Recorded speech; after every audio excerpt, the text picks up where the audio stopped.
അപ്പോൾ ഇതാണ് KSRTCയിലത്തെ അവസ്ഥ. നമ്മൾ ഓൾറെഡി നിവേദനം കാര്യങ്ങളൊക്കെ നമ്മൾ ഓൾറെഡി സമർപ്പിച്ചാണ്.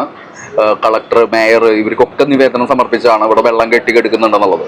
അത് ഈ മഴ പെയ്യുമ്പോഴല്ല, മഴ പെയ്യുന്നതിനേക്കാൾ മുമ്പ് ഡ്രൈനേജ് വാട്ടർ ഒഴുകി പോകാനുള്ള സംവിധാനങ്ങളില്ല എന്ന് പറഞ്ഞിട്ട് നമ്മൾ കംപ്ലൈൻറ്റ് ചെയ്തിട്ടുണ്ടായിരുന്നു.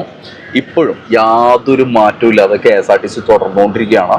ഇവിടെയൊക്കെ വെള്ളപ്പൊക്കം ഉണ്ടാകാനുള്ള സാഹചര്യങ്ങൾ കൂടുതലാണ് എന്ന് നമ്മൾ മന്ത്രിനെയും ഈ പറയുന്ന കളക്ടറിനെയും ഈ പറയുന്ന മേയറിനും ഒക്കെ ബോധിപ്പിച്ചിട്ടും ഇവരുടെയൊക്കെ യാതൊരു പ്രതിബദ്ധത ഇല്ല എന്നുള്ളതിന്റെ തെളിവാണ് ഇപ്പൊ സൗത്ത് KSRTCയിൽ കാണുന്ന ഈ വെള്ളം പൊന്തിക്കെടുക്കുന്നത്, ആ തകർന്നു കിടക്കുന്നതൊക്കെ കേട്ടാ. അപ്പോൾ ഓക്കെ, നമ്മൾ എന്താ ചെയ്യുക, സഹിക്കുക അല്ലേ. നമ്മൾ ജനങ്ങളുടെ വോട്ട് കൊടുത്ത് നമ്മൾ വിജയിപ്പിച്ച് നമുക്ക് വേണ്ടി പ്രവർത്തിക്കുമെന്ന് വിശ്വസിക്കുന്ന ജനപ്രതിനിധികൾ എന്ത് തൊഴിൽ ചെയ്ത് മാസം സാലറി വാങ്ങുന്നു? കണ്ടോളൂ, ഇതാണ് അവസ്ഥ. ഡ്രൈനേജ് വാട്ടർ ഈ പറഞ്ഞ പോലെ തന്നെ ഈ വെള്ളപ്പൊക്കത്തിനൊക്കെ മുമ്പ് തന്നെ ഒഴുകി പോകാനുള്ള സംവിധാനങ്ങളില്ല. ഈ സ്റ്റേഷൻ്റെ ഉള്ളിലടക്കം വെള്ളം കെട്ടി നിൽക്കുന്ന സാഹചര്യമായിരുന്നു. ഇപ്പോൾ നോക്കുകയാണെന്നുണ്ടെങ്കിൽ അതേ കാരണം കൂടി തന്നെയാണ് ഇപ്പോൾ ഈ വെള്ളം പൊന്തിക്കെടുക്കുന്നത്. അല്ലെങ്കിൽ ഡ്രൈനേജ് വാട്ടർ ഒഴുകി പോകാനുള്ള സംവിധാനങ്ങൾ ആ പ്രശ്നമുള്ളപ്പോൾ തന്നെ ക്ലിയർ ചെയ്യായിരുന്നെങ്കിൽ ഇത്രയും വെള്ളം ഇവിടെ പൊന്തിക്കെടുക്കില്ല.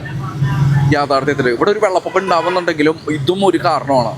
നമ്മൾ ഓൾറെഡി നിവേദനങ്ങളും കാര്യങ്ങളും GCDA, അതായത് ഗ്രേറ്റസ്റ്റ് കൊച്ചിൻ ഡെവലപ്മെൻറ്റ് അതോറിറ്റിയിലും അതേപോലെ തന്നെ മേയറിനും ഒക്കെ സമർപ്പിച്ചിട്ടുണ്ടായിരുന്നു. കല്ലൂര് ഈ പറയുന്ന ഈ പ്രദേശം കാര്യങ്ങളിൽ ഒക്കെ നമ്മൾ സമർപ്പിച്ചതിൻ്റെ ഭാഗമായിട്ട് നമ്മുടെ ജനപ്രതിനിധികൾ നമ്മളെ പറ്റിച്ച് നമ്മളുടെ വോട്ട് വാങ്ങി വിജയിച്ച നമ്മളുടെ ജനപ്രതിനിധികൾ നമുക്ക് വേണ്ടി ചെയ്തിട്ടുള്ള സംഭാവനയാണ് ഈ കാണുന്ന ഈ വെള്ളം പൊന്തിക്കെടുക്കുന്നത്.